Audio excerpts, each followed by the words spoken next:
வேதத்திலிருந்து நம்ம வசனத்தை வாசிப்போம். மீகா 7ஆம் அதிகாரம் 15ஆம் வசனம். எடுத்தவங்க வாசிங்க. மீகா 7:15.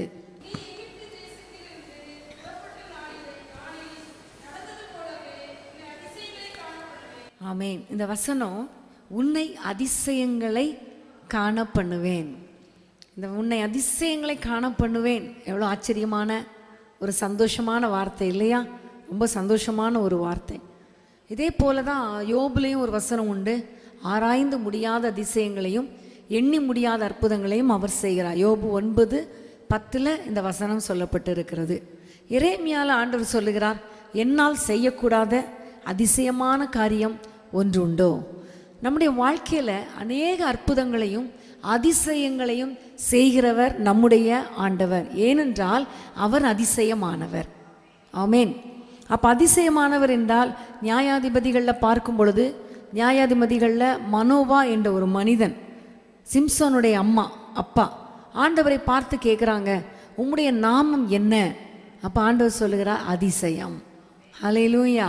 அப்போ ஆண்டவருடைய நாமமே அதிசயம்.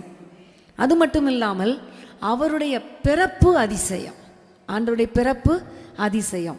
ஆண்டவருடைய பிறப்பு ஒரு கன்னியின் வயிற்றில் அவர் பிறந்தது ஒரு அதிசயம். இதுவரைக்கும் யாருமே பிறக்கலை, இப்படி இதுவரைக்கும் பிறக்கலை. அது ஒரு அதிசயம். ஆமேன்.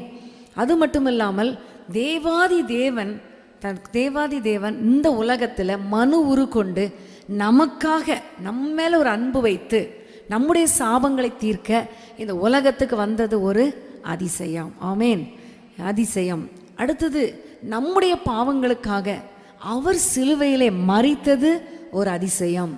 அடுத்தது நம்முடைய பாவங்களை நிவர்த்தி செய்யும்படி அவர் மரித்தது மட்டுமல்லாமல் இன்றைக்கும் நமக்கு அற்புதங்களை செய்யும்படி அவர் உயிரோடு எழுந்தது அதிசயம். ஹல்லேலூயா. வேதத்தில் ஆண்டவர் சில மனுஷர்களை உயிரோடு எழுப்பி இருக்கிறார். அதே போல ஆனால் நான் ஜீவனுள்ள தேவனாகி ஆண்டவர் இன்றைக்கும் அவர் உயிரோடு எழுந்து ஜீவித்து கொண்டிருக்கிறார். ஆண்டவர் எழுப்பின மனுஷங்கள்லாம் ஒரு காலகட்டத்தில் மரித்து போனாங்க. ஆனால் இயேசு மட்டும்தான் இன்றைக்கும் ஜீவனோடு இருக்கிறார். அது அதிசயம். ஹல்லேலூயா. காரணம், அதிசயமானவர் அதிசயங்களை நம்முடைய வாழ்க்கையில செய்யும்படியாக. ஹல்லேலூயா. ஆகவே இன்றைக்கு நம்முடைய வாழ்க்கையிலே கர்த்தர் அதிசயங்களை செய்ய வல்லவராய் இருக்கிறார். அப்போ எப்பொழுதுமே இந்த வசனத்தை பார்த்தா நம்ம என்ன வாசிப்போம்? உன்னை அதிசயங்களை காண பண்ணுவேன். ஆண்டவரே, என்னை அதிசயங்களை காண பண்ணுகிறீரே, உமக்கு ஸ்தோத்திரம். என்னை அதிசயங்களை காண பண்ணுகிறீரே, உமக்கு ஸ்தோத்திரம் ஸ்தோத்திரம் சொல்லி நம்ம ஜெபம் பண்ணி கொண்டே இருப்போம். ஆனால் இந்த வசனத்தின் முதல் பகுதியை பாருங்கள், அதுதான் ரொம்ப முக்கியமானது. நீ எகிப்து தேசத்தில் இருந்து புறப்பட்ட நாளில் நடந்தது போல. மீகா 7ஆம் அதிகாரம் 15ஆம் வசனம் சொல்லுகிறது. 1080ஆம் பக்கம் புதிய ஏற்பாட்டில், நீ எகிப்து தேசத்திலிருந்து புறப்பட்ட நாளில் நடந்தது போல உன்னை அதிசயங்களை காணப்படுவேன். ஆமேன். அதிசயங்கள்னால் எப்படிப்பட்ட அதிசயம், என்ன அதிசயம் அப்படின்னு நம்ம யோசிப்போம். ஆனால் ஆண்டவர் தெளிவாய் சொல்லுகிறார், எகிப்தின் நாளில் இஸ்ரவேல் ஜனங்களை நான் வெளியே கொண்டு வந்த பொழுது என்னென்ன அதிசயங்களை செய்தேனோ அதே அதிசயங்களை உங்கள் வாழ்க்கையில் செய்வேன் என்று கர்த்தர் சொல்லுகிறார். ஹல்லேலூயா. அப்போ நம்ம இன்னைக்கு நம்ம தியானிக்க போகிறோம், எகிப்துக்கு நம்ம எகிப்தின் தேசத்திலேருந்து புறப்பட்ட அந்த நாளுக்கு நம்ம எல்லாம் போயிடலாமா? பைபிள்லேருந்து எங்கே இருக்குது? அது எங்கே இருக்கு? யாத்திராகமம். கரெக்ட். எப்போவுமே பார்த்தீங்கன்னா ஒரு வசனத்துக்கும் இன்னொரு வசனத்துக்கும் தொடர்பு இருக்கும். ஆமேன். அதே போல் இப்போ மீகாவில் ரூத்தில் பார்த்தீங்கன்னா, ரூத்தில் சொல்லப்பட்டிருக்கிறோம், தாவீதின் குமாரனாய் ஈசாய் ரூத்துடைய வம்சத்தில் பிறந்தார். அதே போல் மத்தேயுவில் பார்த்தீங்கன்னா ரூத்துடைய வம்சத்தில் பிறந்தது ஈசாய், ஓபேத், ஈசாய், அப்புறம் தாவீது என்று சொல்லி அழகாய் போடப்பட்டிருக்கும். எல்லாமே பைபிளில் எல்லாமே ஒன்றோடொன்று ரொம்ப நெருக்கமான தொடர்புடையது. அப்போ இதில் பார்த்தீங்கன்னா எகிப்து தேசத்தில் புறப்பட்ட நாளில் என்று சொல்லும் பொழுது நம்ம யாத்திராகமத்துக்கு திருப்பிக் கொள்வோம் நம்முடைய வேதத்தை. 11ஆம் அதிகாரம் முதல் வசனத்திலிருந்து பார்த்தீங்கன்னா, எகிப்தில் இஸ்ரவேல் ஜனங்கள் பட்ட கூக்குரலை கர்த்தர் கேட்டு மோசேயை கர்த்தர் எழுப்பி அநேக அற்புதங்களை செய்து அதிசயங்களை செய்து அந்த பார்வோனிடத்திலிருந்து ஒரு விடுதலையை பெற்று எகிப்தை விட்டு இஸ்ரவேல் ஜனங்களை வெளியே கொண்டு வருவதற்கு கர்த்தர் அநேக அற்புதங்களை செய்தார். அந்த எகிப்தின் வெளியே கொண்டு வருகிற அந்த நாளில் சில அற்புதங்களை கர்த்தர் செய்தார். கொண்டு வருவதற்கு முன்பாக நிறைய அற்புதங்களை செய்தார். அதுதான் தண்ணீர் இரத்தமானது, கோலை கீழே போட்டால் சர்ப்பமானது, பேன்கள் வந்தது, வெட்டுக்கிளிகள் வந்தது, கொள்ளை நோய், இரவும் பகலும் காரிருள், இதெல்லாம் எகிப்து தேசத்திலிருந்து புறப்பட வைப்பதற்காக கர்த்தர் செய்த அற்புதங்கள். ஆமேன், அதிசயங்கள். இதில் வேதம் சொல்லுகிறது, நீ எகிப்து தேசத்தில் புறப்பட்ட நாளில், ரொம்ப முக்கியமான காரியம், எகிப்து தேசத்திலிருந்து நீ புறப்பட்ட அந்த நாளில் நடந்த காரியங்களை, அப்படி போல அதிசயங்களை நான் உன் வாழ்க்கையில் செய்வேன் என்று கர்த்தர் சொல்லியிருக்கிறார். ஆமேன். அப்போ நம்ம யோசித்து பார்த்து தியானிக்க போகிறோம், என்னென்ன அதிசயங்களை எகிப்திலிருந்து இஸ்ரவேல் ஜனங்கள் புறப்பட்ட அந்த நாளில் கர்த்தர் அதிசயங்களை செய்தார். வேதத்தை திருப்பிக் கொள்வோம். யாத்திராகமம் 11ஆம் அதிகாரம் 5ஆம் வசனம் முதல் 7ஆம் வசனம் வரை வாசிக்க ஒருவர் வாசியுங்க. யாத்திராகமம் 11ஆம் அதிகாரம் 5 முதல் 7 வரை.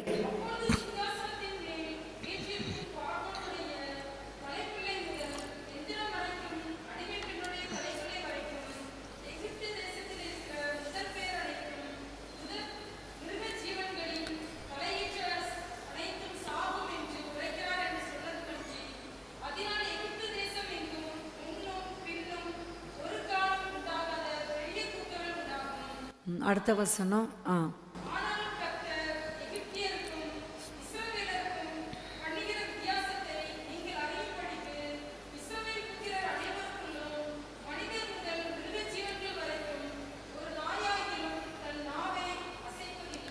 ஏழாம் வசனம் சொல்லுகிறது, எகிப்தியருக்கும் இஸ்ரவேலருக்கும் ஒரு வித்தியாசத்தை நான் உண்டு பண்ணுவேன் என்று கர்த்தர் சொல்லுகிறார். ஹல்லேலூயா. அப்போ எகிப்திலிருந்து புறப்பட்ட நாளில் நடந்த முதல் அதிசயம் தேவ பிள்ளைகளுக்கும் மற்றவர்களுக்கும் ஒரு வித்தியாசத்தை கர்த்தர் உண்டாக்கினார். ஆமேன், ஹல்லேலூயா. என்ன வித்தியாசம்? இஸ்ரவேல் ஜனங்களுடைய முதற்பேர் ஒன்றும் சாகவில்லை. ஆனால் எகிப்தியருடைய எல்லா தலைப்பிள்ளைகளும் செத்து போனது என்பது நமக்கு தெரியும். அந்த செத்து போன அந்த வாதை வந்த அந்த நிமிஷத்தில் தானே இஸ்ரவேல் ஜனங்கள் எகிப்தை விட்டு வெளியே வந்தார்கள் என்பது நமக்கு தெரிந்த காரியம். ஆனால் பார்த்தீங்கன்னா எல்லா அந்த கானான் எகிப்து தேசத்திலிருந்த அத்தனை எகிப்தியருடைய பிள்ளைகளும் மரித்து போனார்கள். மிருக ஜீவன்களுடைய தலையீற்று கூட மரித்து போனது. ஆனால் இஸ்ரவேல் ஜனங்களுடைய ஒரு பிள்ளை கூட மரித்து போகவில்லை. ஏனென்றால் கர்த்தர் சொல்லுகிறார், எகிப்தியருக்கும் இஸ்ரவேலருக்கும் ஒரு வித்தியாசத்தை உண்டு பண்ணுவேன். இன்றைக்கு கர்த்தர் நமக்கு செய்கிற முக்கியமான அதிசயம் என்ன? அவரை ஏற்றுக்கொண்ட பிள்ளைகளாகிய நமக்கும் அவரை அறியாத மக்களுக்கும் ஒரு வித்தியாசத்தை கர்த்தர் உண்டு பண்ணுவார். நீங்கள் நினைக்கலாம், எங்களை விட ஆண்டவரை அறியாத மக்கள் சந்தோஷமாக இருக்காங்களே, செழித்து இருக்கிறாங்களே, பார்க்குறதுக்கு நல்லா இருக்காங்களே, அவங்களுக்கு ஒரு பிரச்சனையும் இல்லையே, ஜாலியாக இருக்காங்களே, நல்லா ஊர் சுற்றுறாங்களே, அப்படி நீங்கள் நினைக்கலாம். வேதம் சொல்லுகிறது, துன்மார்க்கர் செழித்து இருக்கும் பொழுது அவர்களை பார்த்து நீ பொறாமைப்படாதே, ஒரு நிமிஷத்தில் அவர்கள் என்ன செய்வாங்க? அழிந்து போவாங்க. நீதிமான்களோ பனையை போல செழித்திருப்பார்கள். ஹல்லேலூயா. பனையை போல செழித்திருப்பார்கள். ஆண்டவர் நமக்கும் மற்றவர்களுக்கும் கண்டிப்பாக ஒரு வித்தியாசத்தை உண்டு பண்ணி தான் ஆவார். ஆமேன். இன்றைக்கி ஆண்டவரிடத்தில் கேட்கணும், அந்த அதிசயத்தை என்னுடைய வாழ்க்கையில் செய்யுங்கப்பா. எனக்கும் மற்றவங்களுக்கும் ஒரு வித்தியாசம் இருக்கணும். ஸ்கூலுக்கு போகிறோம், பிள்ளைகள் வந்திருக்கீங்க, காலேஜுக்கு போகிறோம், வேலைக்கு போகிறோம், குடும்பத்தில் இருக்கிறோம், ஆலயத்துக்கு போகிறோம், எங்கெங்கே போனாலும் நமக்கும் மற்றவர்களுக்கும் கண்டிப்பாக ஒரு வித்தியாசத்தை கர்த்தர் உண்டு பண்ணுவார். ஆமேன், ஹல்லேலூயா. உங்கள் வாழ்க்கையில் இதுவரைக்கும் நீங்கள் ஒருவேளை ஃபீல் பண்ணலைன்னா ஆண்டவரிடத்தில் கேளுங்க. நீங்கள் சொன்னீங்களே வித்தியாசத்தை உண்டு பண்ணுவேன் என்று, என்னுடைய வாழ்க்கையில் ஒரு வித்தியாசத்தை உண்டு பண்ணுங்க. ஏனென்றால் நீர் அதிசயங்களை செய்கிறவர். ஆமேன், ஹல்லேலூயா. தேவனை அறியாத என்னுடைய குடும்பத்தின் மக்கள் மற்றவர்களுக்கும் தேவனை அறிந்த எனக்கும் ஒரு வித்தியாசத்தை நீங்கள் உண்டு பண்ண வேண்டும். என்னோடு கூட படிக்கிற உம்மை அறியாத, உம்மை பற்றி கொள்ளாத மற்றவர்களுக்கும் உம்மை அறிந்து கொண்ட, உம்மை பிடித்து கொண்ட, உம்மை பற்றி கொண்ட எனக்கும் ஒரு வித்தியாசத்தை நீங்கள் உண்டு பண்ண வேண்டும். ஆமேன். ஹல்லேலூயா, ஹல்லேலூயா. இப்படி நீங்கள் ஜெபிக்கும் பொழுது கர்த்தர் நம்முடைய வாழ்க்கையில் ஒரு பெரிய அதிசயத்தை கர்த்தர் செய்வார். ஹல்லேலூயா. ரெண்டாவது பார்த்தீங்கன்னா, இந்த வித்தியாசத்தை கர்த்தர் உண்டாக்கினார். அந்த புறப்படுறாங்க, அந்த தலைச்சன் பிள்ளைகள் மரித்த உடனே அந்த எகிப்தை விட்டு வெளியே வர்றாங்க. வெளியே வரும்பொழுது அவங்க எல்லாம் என்ன செய்கிறாங்கன்னு பார்த்தீங்கன்னா, 12ஆம் அதிகாரம் 36ஆம் வசனத்தை வாசிக்க கேட்போம். 12:36.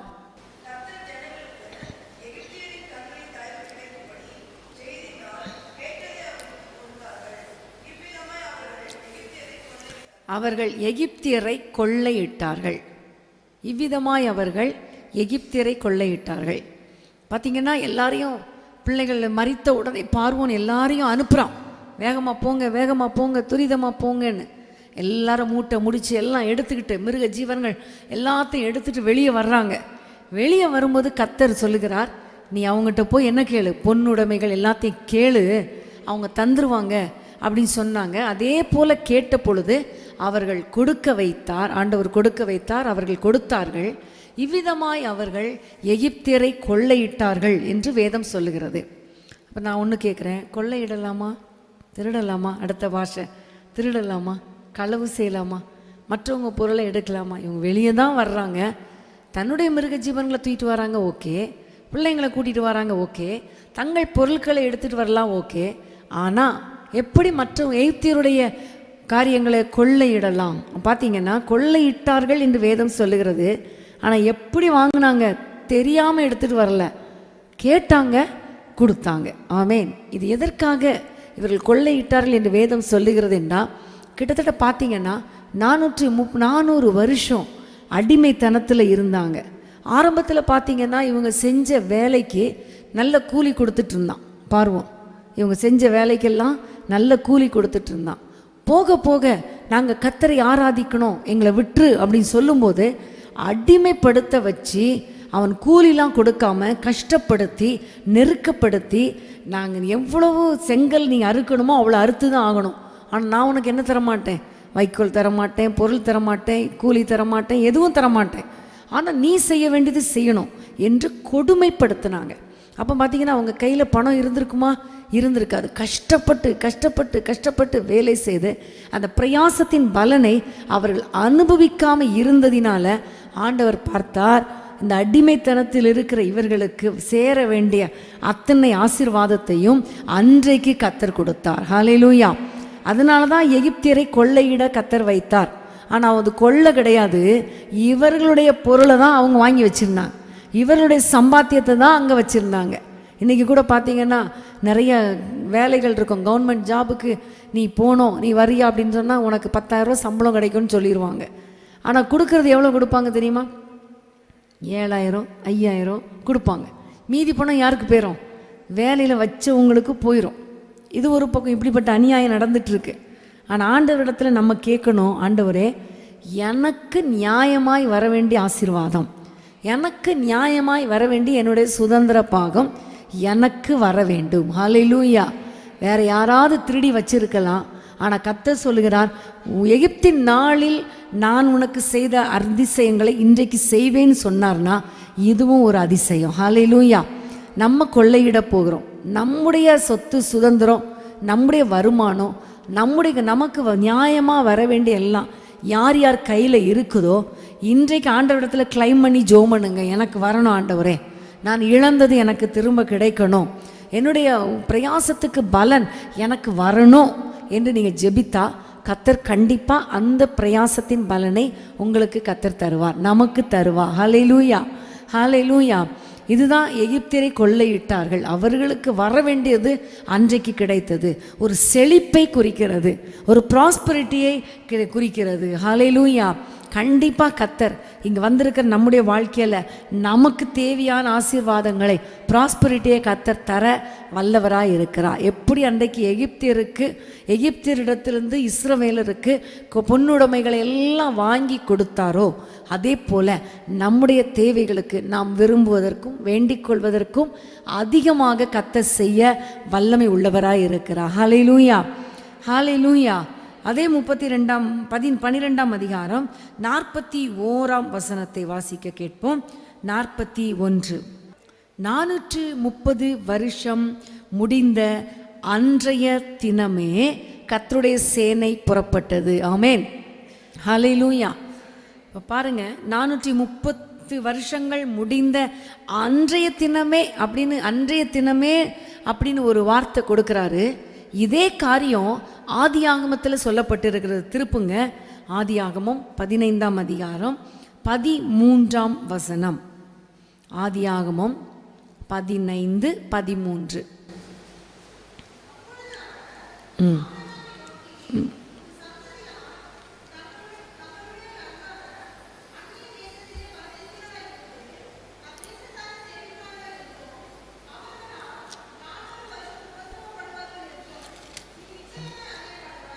இந்த வசனம் சொல்லுகிறது, ஆபிரகாமை பார்த்து கர்த்தர் சொல்லுகிறார், உன்னுடைய சந்ததி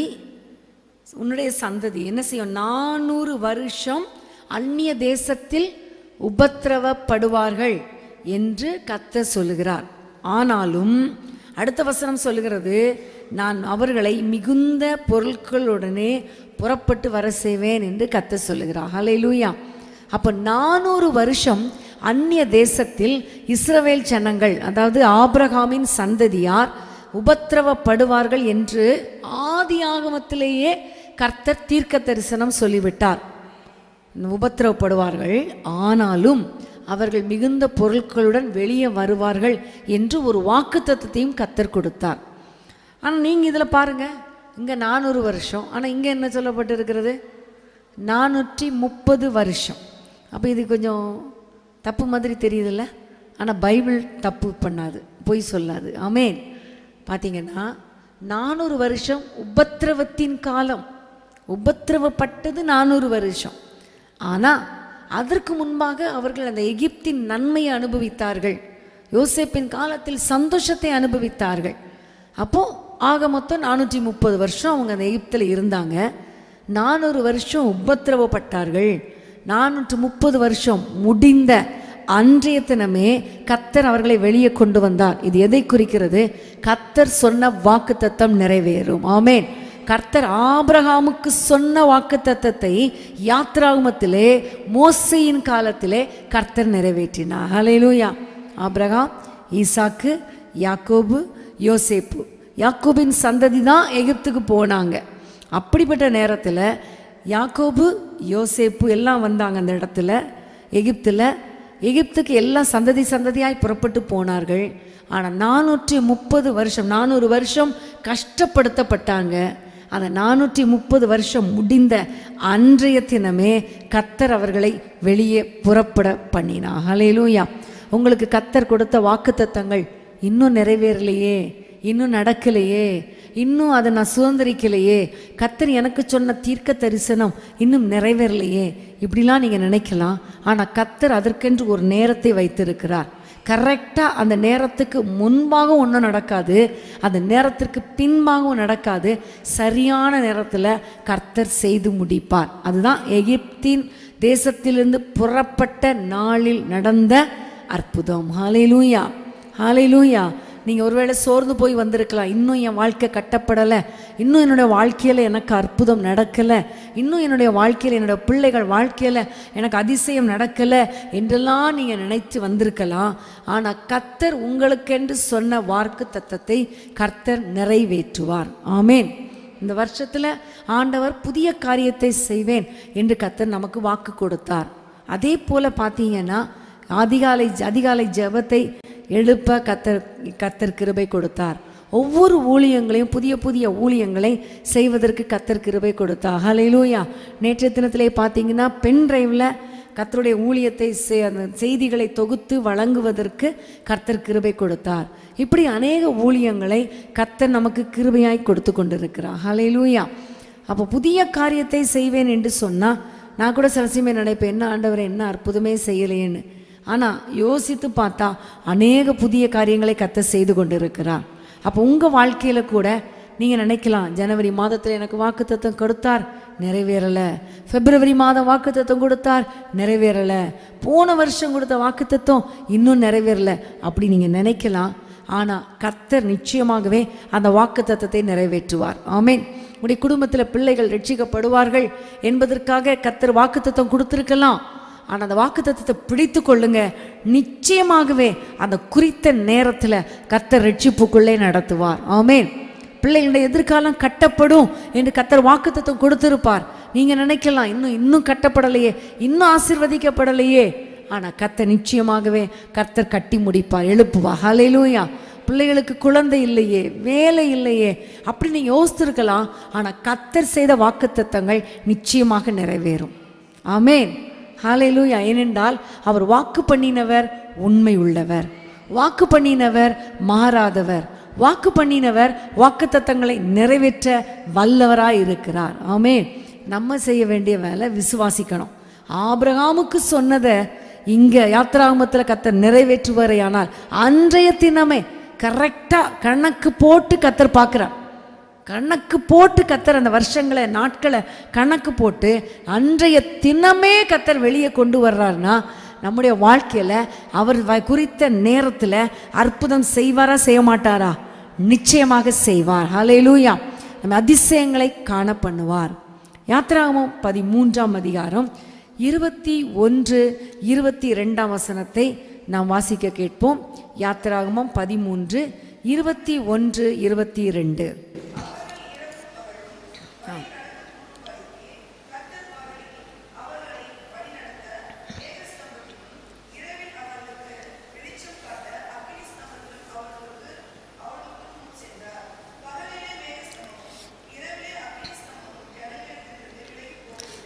இஸ்ரவேல் ஜனங்களை எகிப்திலேருந்து வெளியே கொண்டு வந்துட்டாரு. வனாந்திரத்துக்கு எகிப்திலேருந்து வெளியே வந்த உடனே வனாந்திரம் வந்துடுச்சு. அந்த வனாந்திர பாதையில் அவர்கள் எப்படி நடப்பதென்று தெரியாமல் எந்த பாதையில் போகலாம் எந்த பாதையில் போகக்கூடாது என்று தெரியாதிருந்த சூழ்நிலையில் ஆண்டவர் அவர்களை இரவும் பகலும் வழி நடத்தினார். ஆமென். சகோதரர் அடிக்கடி சொல்லுவாங்க, வனாந்திரம் அப்படின்னா அங்கே என்ன இருக்காது? வழியே இருக்காது. வனாந்திரத்தில் வழியே இருக்காது. நம்ம 1 கிலோமீட்டர் உள்ளே போயிட்டோன்னா எந்த பாதையில் வந்தோம் எந்த பாதையில் போனோன்னு நமக்கு தெரியாது. எல்லா பக்கமும் ஒன்று போல இருக்கும், ஒரே மணலாக இருக்கும். இரவில் வெளிச்சமே இருக்காது. இப்போ நமக்கு ரோடு இருக்குது, ஸ்ட்ரீட் லைட் இருக்குது, வீடுகள் இருக்குது, லைட் இருக்குது. ஆனால் வனாந்திரத்தில் எதுவுமே கிடையாது, மனுஷனும் கிடையாது, வீடும் கிடையாது. அப்போ அங்கே எப்படி அங்கே லைட் இருக்கும்? இருக்காது, இருட்டாக இருக்கும். எப்படி போவது? எவ்வளோ லட்சம் ஜனங்கள், இவங்களை எப்படி வழி நடத்துவது? ஆனால் கர்த்தர் செய்த காரியம், இரவும் பகலும் அவர்களை வழி நடத்த மேக ஸ்தம்பம் அக்னி ஸ்தம்பத்தினால கர்த்தர் அவர்களுக்கு முன் சென்றார், எகிப்திலிருந்து புறப்பட்ட அந்த நாளில். ஆமென். ஹல்லேலூயா. இது ஒரு பெரிய அதிசயம். இன்னைக்கு நிறைய பேர் வழி தெரியாமல் தடுமாறி கொண்டிருக்கிறாங்க. ஒரு வழி தெரியல, எந்த வழியில் நம்ம போகிறது, என்ன பேசுறது, யார்கிட்ட பழகிறது, எந்த வேலைக்கு போவது, எந்த பெண்ணை திருமணம் செய்வது, பிள்ளைக்கு எந்த மாப்பிள்ளையை தேடுவது, எந்த 2 வேலை வருது, எந்த வேலைக்கு போகிறது, எதிர்காலம் எப்படி இருக்கும் தெரியல, வழி தெரியல. ஆனால் நம்முடைய ஆண்டவர் நமக்கு வழிகாட்ட வல்லவராக இருக்கிறார். ஹல்லேலூயா. இஸ்ரவேல் ஜனங்கள் எகிப்திலிருந்து புறப்பட்டாங்க, வனாந்திரத்துக்கு வந்துட்டாங்க. 20ஆம் அதிகாரம் சொல்லுறது, வனாந்திரத்துக்கு வந்துட்டாங்க. எப்படி போகிறதுன்னு தெரியலை. ஆனால் கர்த்தர் அழகாய் மேகஸ்தம்பத்தை கொடுத்தார், அக்னி ஸ்தம்பத்தை கொடுத்தார். ஆமே. இதை தியானிக்கும் பொழுது கர்த்தர் எனக்கு ஒரு அழகான ஒரு காரியத்தை கற்றுக் கொடுத்தார். அக்னி ஸ்தம்பம் என்று சொல்லும் பொழுது அது ஆவியானவருடைய அபிஷேகத்துக்கு அடையாளமாக இருக்கிறது. மேகஸ்தம்பம் என்று சொல்லும் பொழுது அது ஆண்டவருடைய வசனத்துக்கு அடையாளமாக இருக்கிற வேத வசனங்கள். ஹல்லேலூயா. நம்முடைய ஆண்டவர் நமக்கு அபிஷேகத்தினால ஆவியானவர் நமக்கு வழிகாட்டுகிறார். இன்னொரு பக்கம் இந்த வேத வசனங்களை நம்ம தியானிக்கும் பொழுது, வாசிக்கும் பொழுது நம்ம எப்படி நடக்கணும் என்று நமக்கு கற்றுக் கொடுக்கிறார். ஆமென், ஹல்லேலூயா. இந்த ரெண்டும் தான் நமக்கு வழிகாட்டும். வேற மனுஷங்களோ, நம்முடைய மூளை அறிவோ, நம்முடைய ஞானமோ, நம்ம யோசித்தோ வழி நடத்த முடியாது. ஆனால் ஜெபம் பண்ணி, ஆவியில் நிரம்பி ஜெபம் பண்ணினா அந்த பிரச்சனைக்கு ஒரு வழியை கர்த்தர் காட்டுவார். அநேக சூழ்நிலைகளில் என்ன செய்ய முடியும், இது வழி தெரியல, திகைக்கிற நேரத்தில் அப்படியே மனசெல்லாம் அடைச்சி ஒன்றுமே யோசிக்க கூட முடியாத ஒரு சூழ்நிலை இருக்கும். பார்த்துருக்கிறீங்களா? அந்த மாதிரி சூழ்நிலையில் அந்நிய பாஷைகளை பேசி ஆவியில் நிரம்பி ஜெபிக்க ஒரு கிளியர் மைண்டை கர்த்தர் கொடுப்பார், தெளிவாக வழி நடத்துவார். ஆமென். சில சந்தர்ப்பங்களில் என்ன பேசுறது, என்ன செய்கிறது, இதுக்கு என்ன பண்ணுறது அப்படி நினைக்கிற ஒரு சூழ்நிலையில் வேத வசனத்தை எடுத்து வாசித்து பாருங்களேன். கர்த்தர் அழகாய் கற்றுக் கொடுப்பார், அழகாய் பேசுவார். நம்முடைய குடும்ப வாழ்க்கை எப்படி நடத்தணும் எங்கேயும் போய் கேட்க வேண்டியதில்லை, பைபிளை படித்தா போதும், கர்த்தர் அழகாய் நமக்கு நடத்தி கொடுப்பார். ஆமென், ஹல்லேலூயா. அப்போ இஸ்ரவேல் ஜனங்களை அன்றைக்கு மேக ஸ்தம்பத்தினாலும் அக்னி ஸ்தம்பத்தினாலும் வழி நடத்தின தேவன் இன்றைக்கு நம்மை அவருடைய ஆவியின் அபிஷேகத்தினாலும் அக்னி அபிஷேகத்தினாலும் ஆண்டவருடைய வேத வார்த்தைகளாகிய மேக ஸ்தம்பத்தினாலும் கர்த்தர் நம்மை நடத்த வல்லவராக இருக்கிறார். ஆமென். ஒரு நாளும் நம்ம சோர்ந்து போகக்கூடாது. வழி தெரியலையே, எந்த வழியில் போகிறது நினைக்காதீங்க. உடனே நினைங்க, எகிப்தின் நாளில், புறப்பட்ட நாளில் நடந்தது போல அதிசயத்தை காண பண்ணுவேன் என்று சொன்னீரே, இன்றைக்கு என்னை வழி காட்டுங்க. இஸ்ரவேல் ஜனங்களை வழி நடத்தினீங்களே, அவ்வளோ லட்சம் மக்களை வழி நடத்தினீங்களே, என்னை வழி நடத்துங்க, எனக்கு வழி காட்டுங்க, தெளிவான ஒரு வழியை எனக்கு காட்டுங்க, என் கரம் பிடித்து நடத்துங்க, பிரயோஜனமான வழியில் என்னை நடத்துங்க, உமக்கு பிரியமான வழியில் நடத்துங்க, வேதனை உண்டாக்குற வழி என்னிடத்தில் உண்டோ என்று பார்த்து நித்திய வழியில் என்னை நடத்துங்க என்று கேட்டால் கர்த்தர் நம்மை அழகாய் நடத்துகிற தேவனாய் இருக்கிறார். ஆமென், ஹல்லேலூயா. அடுத்தது வாசிக்க போகிறோம் யாத்திராகமம் 14ஆம் அதிகாரம் 14ஆம் வசனம். யாத்திராகமம் 14:14.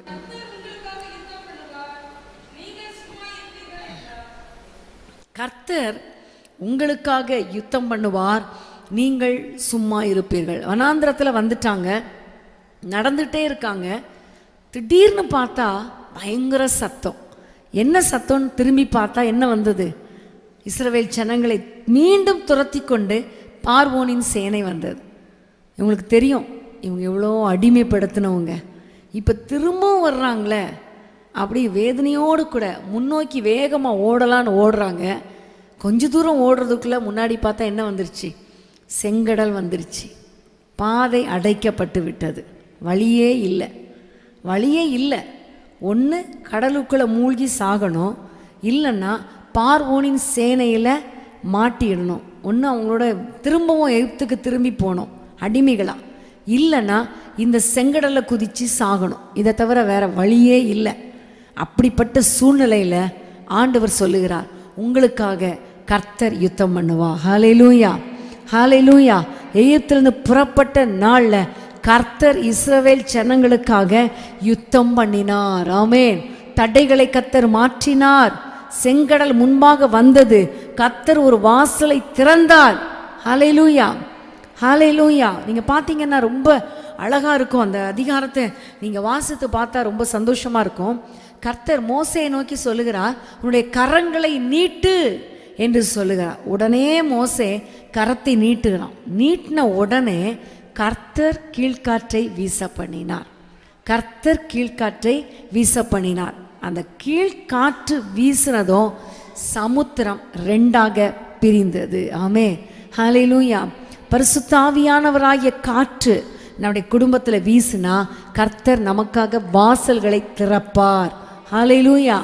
அப்போ எகிப்தில் நடந்த மற்றொரு காரியம், கர்த்தர் மூடப்பட்ட வாசல், அடைக்கப்பட்ட வாசல், தடைகள் இவை எல்லாவற்றையும் திறக்கிற தேவன். மீகாவில் இன்னொரு வசனம் உண்டு, தடைகளை தகர்க்கிறவர் முன்பாக கடந்து போகிறார். ஹல்லேலூயா. நமக்கு முன்பாக புறப்பட்டு வருகிற ஆண்டவர் நமக்கு செய்கிற ஒரு அதிசயம் என்ன தெரியுமா? நமக்கு முன்பாக மூடப்பட்ட வாசல்களை கர்த்தர் திறப்பார். ஆமென், அது செங்கடலா இருந்தா கூட அந்த கடலின் நடுவுல கர்த்தர் ஒரு வாசலை நமக்கு திறப்பார். ஆமென். ஹல்லேலூயா, ஹல்லேலூயா, ஹல்லேலூயா, ஹல்லேலூயா. ஆகவே நீங்க சோர்ந்து போக கூடாது. ஐயோ எனக்கு வாசல் அடைக்கப்பட்டு விட்டது, என்ன வழியே தெரியலையே, இந்த பிரச்சனைக்கு நான் என்ன செய்யறது, எனக்கு வழியே தெரியலையே, முன்னாடியும் பிரச்சனை பின்னாடியும் பிரச்சனை அப்படி நீங்க சோர்ந்து போனீங்கன்னா, கர்த்தரை நோக்கி பார்த்தீங்கன்னா, கர்த்தர் உங்களுக்காக அற்புதங்களை செய்து வாசலை திறக்கிற தேவன் நம்முடைய ஆண்டவர். ஆமென். வாசல் திறக்கப்பட்டது, செங்கடல் ரெண்டாக பிளந்தது. இஸ்ரவேல் ஜனங்கள் வெட்டாந்திரையில் நடந்து போவது போல நடந்து கொஞ்சம் இந்த காட்சியை கொஞ்சம் இமேஜின் பண்ணி பாருங்களேன். இன்னைக்கு மழை பெஞ்சுதில்ல, தரலாம், மழை நின்றுச்சா? இப்போ லேட்டாக வந்தவங்க நின்றுச்சு. ஆனால் நீங்கள் நடந்து வரும்போது எப்படி இருந்துச்சு? பாதை சகதியாக இருந்துச்சா? நல்ல உலர்ந்த தரையில் நடந்து வந்தீங்களா? சகதியா, சேரும் சகதியுமா, தண்ணியுமா, சொதன்னு இருந்துச்சு இல்லையா? நடந்து வந்துட்டோம். இன்னும் 2-3 நாள் இந்த மழை இன்னைக்கு நின்றுச்சுன்னா 2-3 நாள் சூரியன் நல்ல கதிர்களை வீசினாதான் இந்த தரை என்ன செய்யும்? உலர்ந்து போகும், காஞ்சி போகும். சாதாரண ஒரு நாள் மழைக்கு 2 நாள் சூரியன் உதிக்கணும். ஆனால் இதில் எப்போவுமே தண்ணி இருந்துகிட்ருக்கு. கடலில் தண்ணி இருந்துக்கிட்டே இருக்கு, திறந்துருச்சு. ஆனால் அந்த பாதை எப்படி தான் இருந்திருக்கணும்? ஈரமா, சேரும் சகதியுமா உள்ள வச்சா என்ன செஞ்சிடணும்? வழுக்கிட்டு போயிடணும். அதாவது புதை மணல் மாதிரி இழுத்துட்டு போயிடணும். அப்படி தான் இருந்திருக்கணும். ஆனால் பார்த்தீங்கன்னா உலர்ந்த தரை வழியாய் அவர்கள் நடந்தார்கள். ஹல்லேலூயா. அந்த கீழ்காற்றை கர்த்தர் வீசின பொழுது கீழ்காற்று செய்த 2 காரியம். ஒன்று, தரையை கடலை 2ஆக பிளந்தது.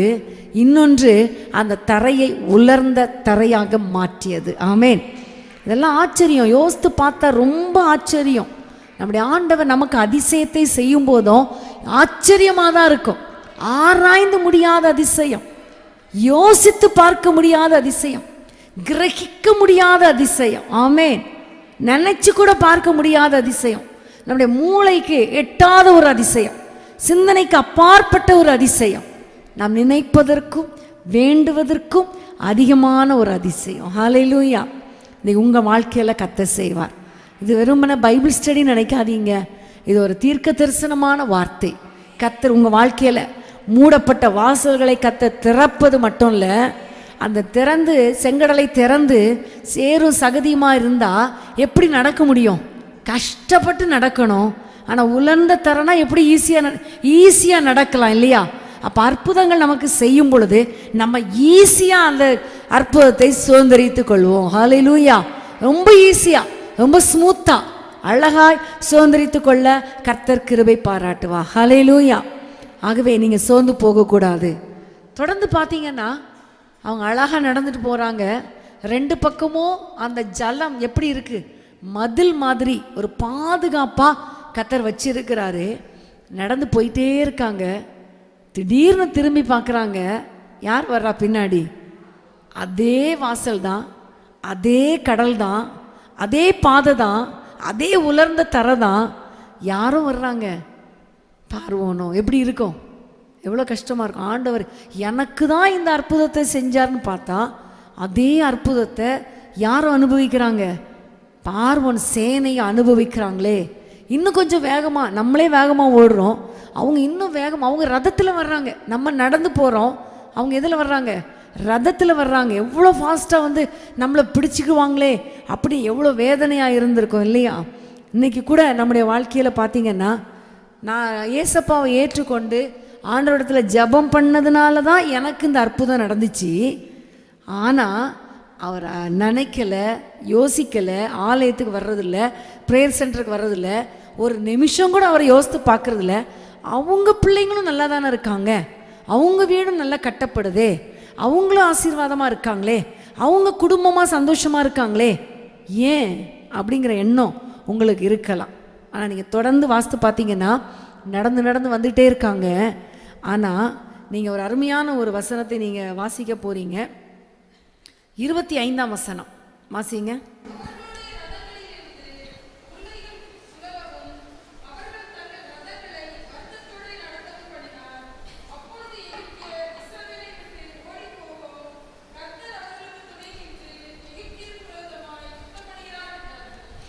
இதில் பார்த்தீங்கன்னா அவருடைய ரதங்களில் இருந்து உருளைகள் கலந்து வந்தது. ஆமேன். ரதத்தில் வர்றாங்க வேகமாக, ஆனால் திடீர்னு ஒரு அற்புதம் நடக்குது. இதுதான் கர்த்தர் யுத்தம் பண்ணுகிற ஒரு காரியம். ஆமேன். ஆண்டவர் செய்கிற அந்த ரதத்தில் இருக்கிற உருளை இருக்கும் தெரியும்ல உங்களுக்கு, மாட்டு வண்டியில் ஒரு உருளை இருக்கும். அந்த உருளையை கலன்று போயிடும். கலன்று போச்சுன்னா அதுக்கப்புறம் என்ன செய்ய முடியாது, ஓட முடியாது. அச்சாணி, அந்த ஆணி சொல்லுவாங்க, அச்சாணி சொல்லுவாங்க. அது கலண்டு போச்சுன்னா நடத்த முடியாது. அதே போல தான் இந்த மக்களுடைய ரதத்தில் இருந்த உருளை என்ன செஞ்சிருச்சு, கலண்டு போயிருச்சு. இவங்க ரதத்தையும் இழுத்துட்டு வர்றாங்க, நடந்தும் வர்றாங்க. எவ்வளோ கஷ்டம் இல்லை, ரொம்ப கஷ்டப்படுறாங்க. அப்போ தான் அவங்களுக்கு தெரியுது, இஸ்ரவேல் ஜனங்களுக்கு, கர்த்தர் நமக்காக யுத்தம் பண்ணுகிறார். ஆமென். ஹல்லேலூயா. எந்த தரையில் நம்ம ஈஸியாக நடந்தோமோ அதே ஆசீர்வாதம் அவர்களுக்கு இருக்கிறது போல இருந்தாலும் அவர்கள் அந்த பாதையில் கஷ்டத்தோடு தான் அவங்க நடப்பாங்க. நம்மளை மாதிரி ஈஸியாக நடக்க முடியாது. ஆண்டவர் அறியாதவங்களுக்கும் ஆண்டவர் அறிந்தவங்களுக்கும் இருக்கிற ஒரு வித்தியாசம் என்ன தெரியுமா, எவ்வளவு ஆசீர்வாதம் அவங்களுக்கு இருந்தாலும் அந்த ஆசீர்வாதத்தை நிம்மதியாக சமாதானமாக அவங்க அனுபவிக்க முடியாது. ஆனால் நமக்கு எதுவுமே இல்லாதது போல தெரிஞ்சாலும் நம்ம வீட்டுக்குள்ள ஒரு நிம்மதியை கர்த்தர் கொடுப்பார், இருதயத்தில் ஒரு சமாதானத்தை கர்த்தர் கொடுப்பார். ஹல்லேலூயா, ஹல்லேலூயா. அப்போ இன்றைக்கு நீங்கள் ஆண்டவருடைய சமூகத்தில் ஒன்றை பிடித்து கொள்ளுங்க. கர்த்தர் நமக்காக ஒரு அற்புதத்தை செய்யும் பொழுது ஈஸியாக நம்ம நடந்து செல்ல கர்த்தர் கிருபை கொடுப்பார். ஹல்லேலூயா. அடுத்தது தொடர்ந்து பார்த்தீங்கன்னா கஷ்டப்பட்டு வர்றாங்க, ரதத்தெல்லாம் இழுத்துட்டு கஷ்டப்பட்டு வர்றாங்க. அதுக்கப்புறம் பார்த்தா இஸ்ரவேல் ஜனங்கள் கடலை விட்டு வெளியே வந்துட்டாங்க. பின்னாடி பார்வோன் சேலை வந்துட்டு தான் இருக்குது. ஆனால் கர்த்தர் ஒரு காரியத்தை செய்தார். அந்த கடல் திரும்ப பார்வோனின் சேனையை, ரதங்களை, குதிரை வீரர்களை எல்லாவற்றையும் அதே செங்கடல்ல அழித்து போட்டது. ஆமென், ஹல்லேலூயா. ஆண்டவருடைய பிள்ளைகள் வெளியே வர்ற வரைக்கும் கர்த்தர் காத்து கொண்டு இருக்கிறார். ஏன் இந்த போராட்டம், ஏன் சத்துரு என்னை பின்தொடர்ந்து வருகிறான் நீங்க நினைக்கலாம். உங்களுக்கு ஒரு முழுமையான விடுதலை கொடுத்துட்டு அதுக்கப்புறம் அவர்களை சங்கரிக்கும்படி தான் கர்த்தர் தாமதித்து கொண்டிருக்கிறார். அற்புதங்களை செய்யாமல் அவர் தாமதித்து கொண்டிருக்கிறார். பிரியமானவர்களே, கர்த்தர் நமக்காக யுத்தம் பண்ணும் பொழுது இப்படி தான் இருக்கும். தடைகள் தகர்க்கப்படும், பாதைகள் நமக்காக திறக்கப்படும். அந்த பாதையில் ஈஸியாக நடக்கும்படி கர்த்தர் செய்வார். நம்மை தொடர்ந்து யார் வந்தாலும் கர்த்தர் அவர்கள் கையில் நம்மை ஒப்பு கொடுக்க மாட்டார். நமக்கு விடுதலையும் அவர்களுக்கு அழிவையும் கர்த்தர் கட்டளையிடுவார். இதுதான் கர்த்தர் செய்கிற ஒரு யுத்தம். அதான் வேதம் சொல்லுகிறது, உனக்கு விரோதமாய் உருவாக்கப்படும் எந்த ஆயுதமும் வாய்க்காதே போ. உனக்கு விரோதமாக ஆயுதங்கள் உருவாக்கப்படாதுன்னு சொல்லலை, உருவாக்கப்படும், ஆனால் அவைகள் வாய்க்காமல் போகும். ஆமென், ஹல்லேலூயா. எனக்கு விரோதமாக மந்திரவாதம் பண்ணிட்டாங்க, சூனியம் பண்ணிட்டாங்க, அப்படி பண்ணுறாங்க இப்படி பண்ணுறாங்கன்னு சொல்லாதீங்க. அவங்க எல்லாம் அதை வைப்பாங்க, ஆனால் அவைகள் திரும்பி போகும், நம்மை தாக்காது. ஆமென். வச்ச இடத்துக்கு அவற்றை திரும்பி போகும்படி கர்த்தர் செய்வார். ஹல்லேலூயா. அதனால் நீங்கள் சோர்ந்து போகாதீங்க. எகிப்தின் நாளில் நடந்த அந்த அற்புதத்தை கர்த்தர் நமக்கு செய்வார். ஆமென். ஆனால் பார்த்தீங்கன்னா இதெல்லாம் எகிப்திலிருந்து வந்த அற்புதங்கள், அந்த நாளில் நடந்த அற்புதங்கள். வெளியே கொண்டு வந்துட்டார். முழுமையாக பார்வோனின் சேனையிலிருந்து கர்த்தர் ஒரு விடுதலை கொடுத்துட்டார். ஆனால் ஏன் இவர்களுக்கு மட்டும் இந்த அற்புதம் நடந்தது? யாத்திராகமம் 12ஆம் அதிகாரம் 13ஆம் வசனத்தை நம்ம வாசிக்க கேட்போம். யாத்திராகமம் 12:13. ஒருவர் வாசியுங்க.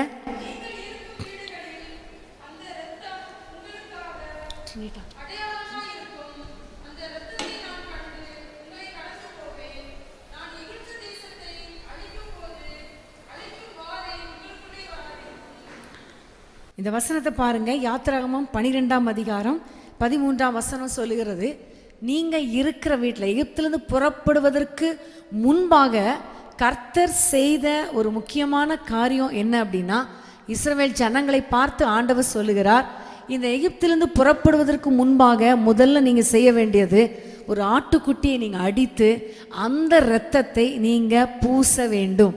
யார் மேலே? உங்கள் வாசலில் பூசணும். நீங்கள் வாசலில் நீங்கள் இரத்தத்தாய் பூசினாதான் அழிக்கிற வாதை உங்கள் வீட்டுக்குள்ளே வரவே வராது. ஹல்லேலூயா. அப்போ உங்களை அதிசயங்களை காண பண்ணுவேன் என்று நம்ம கேட்கறதுக்கு நல்லா தான் இருக்கு.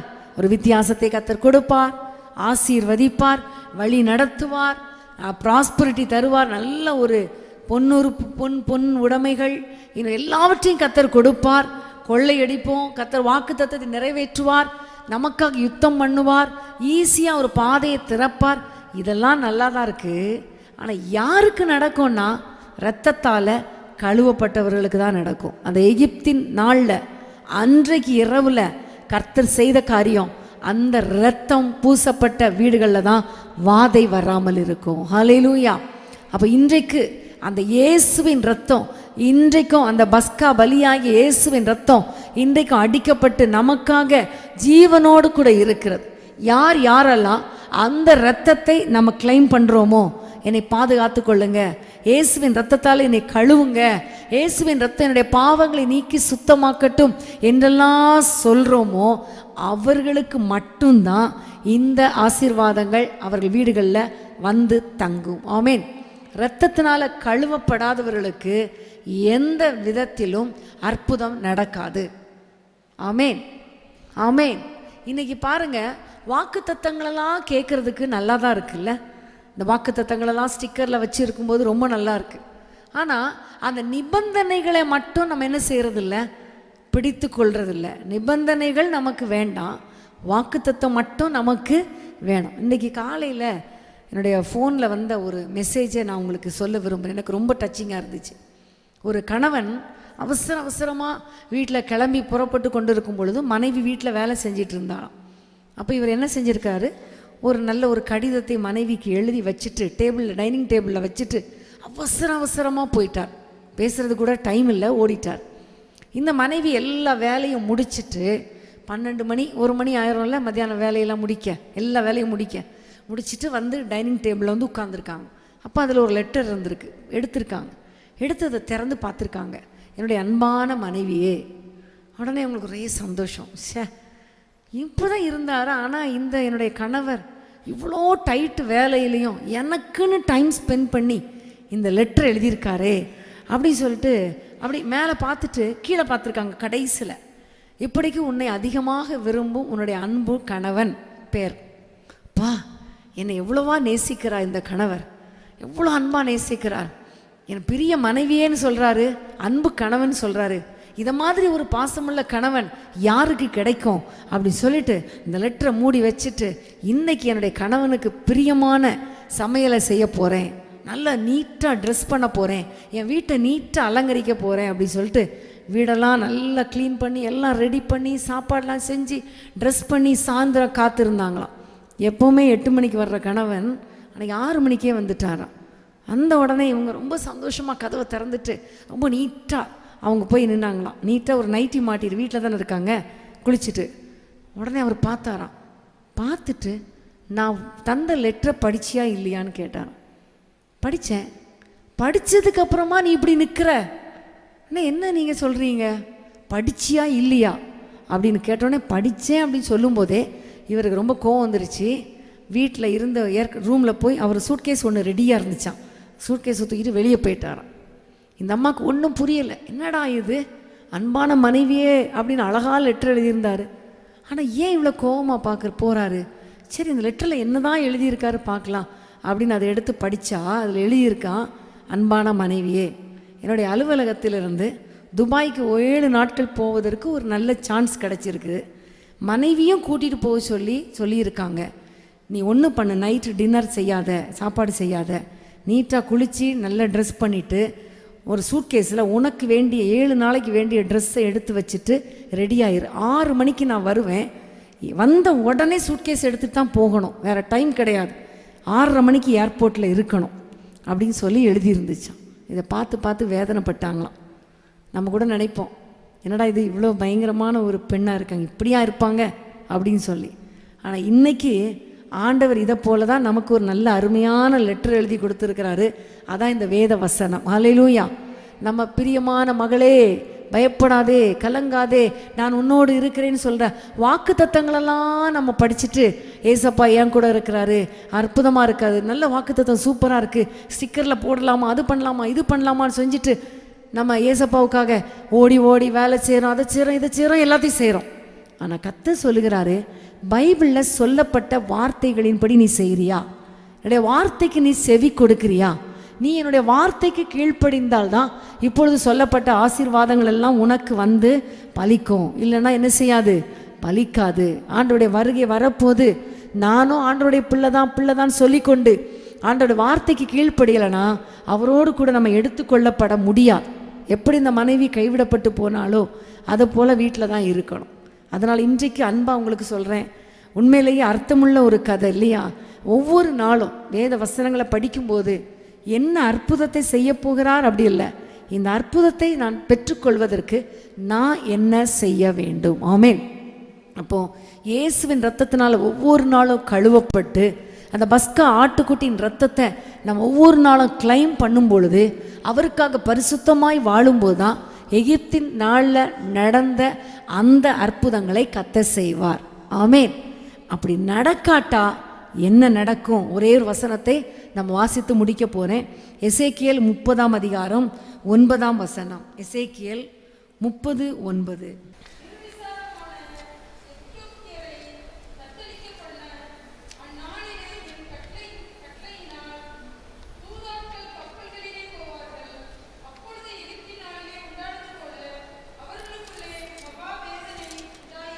எகிப்தின் நாளில் உண்டானது போல மகா வேதனை உண்டாயிருக்கும். பாருங்க, இதில் பாருங்க, ஃபுல்லா நிர்விசாரமான ஒரு வாழ்க்கை வாழ்ந்து கொண்டு கர்த்தருக்கு பிரியமில்லாத வாழ்க்கை வாழ்ந்து கொண்டிருக்கிறவர்களை குறித்து கர்த்தர் சொல்லுகிற காரியம், கர்த்தருடைய இரத்தத்தினால கழுவப்படாமல் ஆண்டவருடைய வார்த்தைக்கு கீழ்ப்படியாமல் இருக்கிறவங்களுக்கு நடக்கிறது என்ன? அதே எகிப்தின் நாளில் என்ன நடந்தது? மகா கூக்குரல் யாருக்கு நடந்தது? பார்வோன் வீட்டில் ஒரு கூக்குரல், பிள்ளைகள் மரித்து போனது, அந்த எகிப்து முழுவதும் ஒரு பெரிய கூக்குரல் விழுந்தது. அது மட்டுமல்ல, செங்கடல்ல பின்தொடர்ந்து வந்த அந்த பார்வோனின் சேனை எப்படி போச்சு?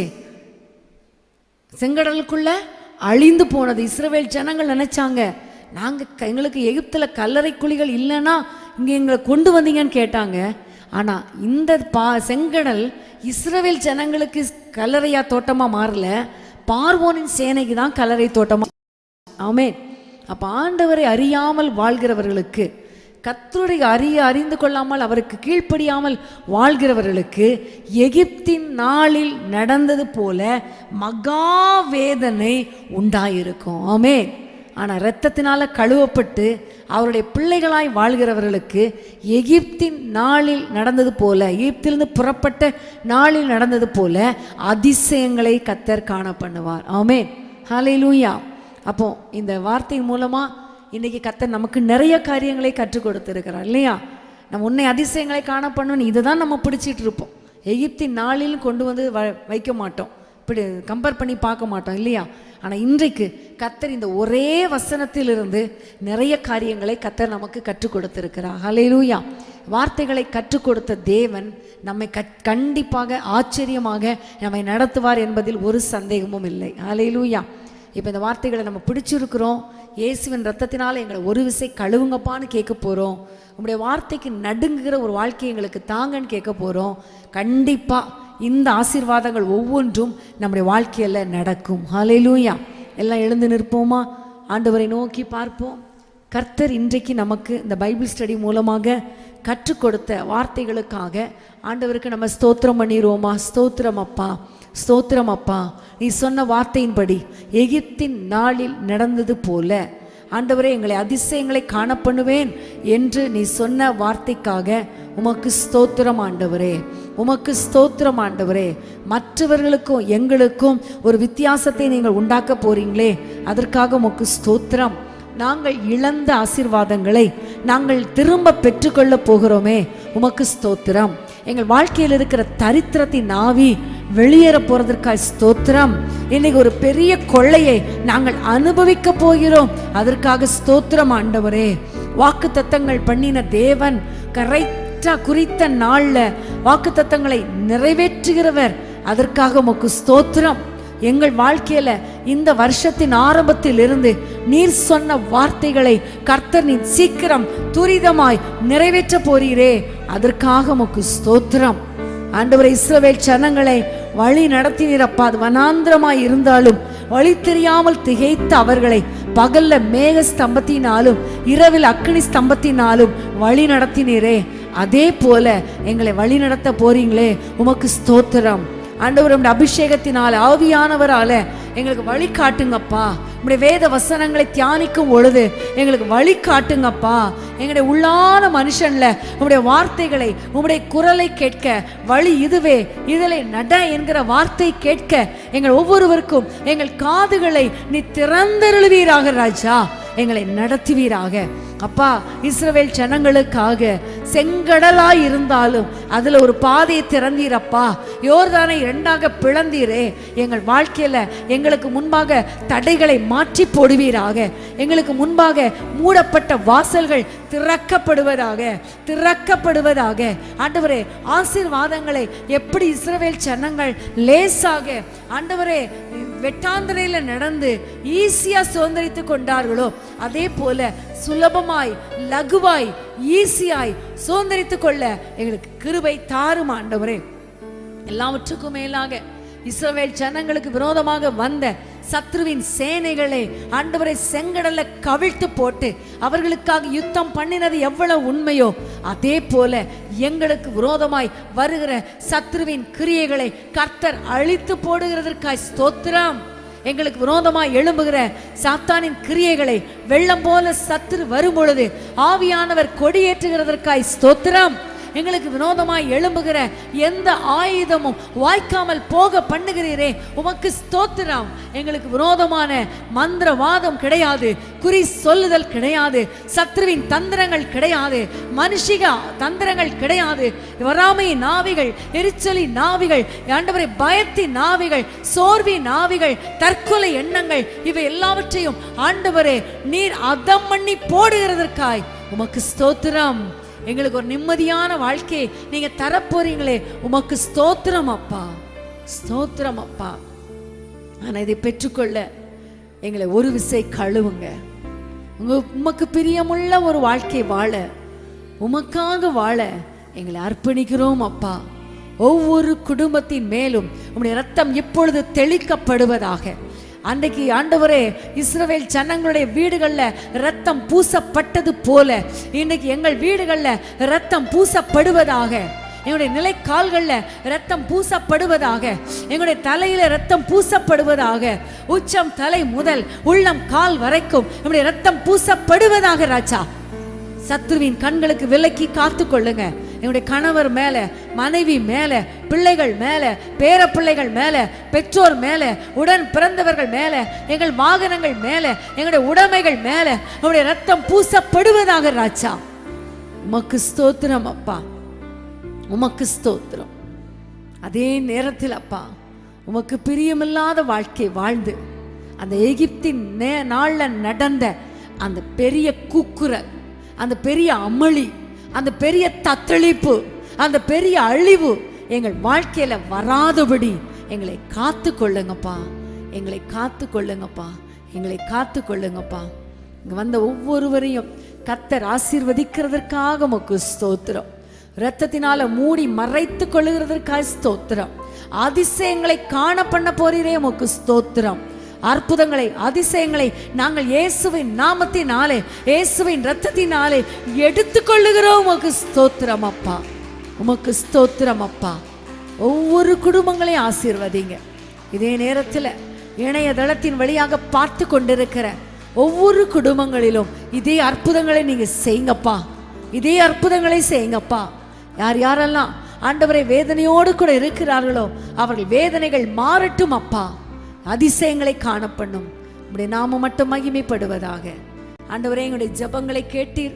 ஆண்டவரே, எங்களுடைய வார்த்தைகள், நாங்கள் தியானித்த வார்த்தைகளை எங்களுக்கு ஆசீர்வாதமாய் எங்களுக்கு மாற்றி கொடுத்தீர். அதற்காக உமக்கு ஸ்தோத்திரம். உமக்கு நன்றி செலுத்துகிறோம் அப்பா, உமக்கு நன்றி செலுத்துகிறோம். ஆண்டவரே, இன்றைய தினத்திலே நெதர்லாந்து தேசத்துக்கு புறப்பட்டு போகிற சகோதரனுக்காக நாங்கள் ஜெபிக்கிறோம். ஆண்டவரே, இன்றைக்கு இரவு பிரயாணம், நாளை காலை பிரயாணத்தில் உம்முடைய கரம் கூடவே இருப்பதாக. ஏற்ற நேரத்தில் பத்திரமாய் சுமந்து கொண்டு நீ சென்று தடைகளை மாற்றி ஆண்டவரே இந்த ஊழியங்களை செய்து முடித்து மீண்டும் சந்தோஷமாய் திரும்பி வர கர்த்தர் கிருபை பாராட்டுவீராக. உம்முடைய நாமம் மட்டும் மகிமைப்படுவதாக. துதி கன மகிமை எல்லாமுக்கே செலுத்துகிறோம். இயேசுவின் நாமத்தில் ஜெபிக்கிறோம் பிதாவே. ஆமென். அன்பான தேவனுடைய பிள்ளைகளே, இச்செய்தி உங்களுக்கு மிகுந்த ஆசீர்வாதமாக இருந்ததென்று நாங்கள் நம்புகிறோம். தொடர்ந்து எங்கள் செய்திகளை கேட்டு கர்த்தருக்குள் ஆசீர்வதிக்கப்பட ஜீசஸ் மீட்ஸ் மினிஸ்ட்ரீஸ் என்கிற எங்கள் யூடியூப் சேனலை சப்ஸ்கிரைப் செய்யுங்கள். மேலும் உங்கள் ஜெப உதவிக்கு எங்களோடு நீங்கள் தொடர்பு கொள்ள வேண்டிய தொலைபேசி எண் 9842252836 மற்றும் 7299546363. Email gpsrobinson@hotmail.com. கர்த்தர் உங்களை ஆசீர்வதிப்பாராக.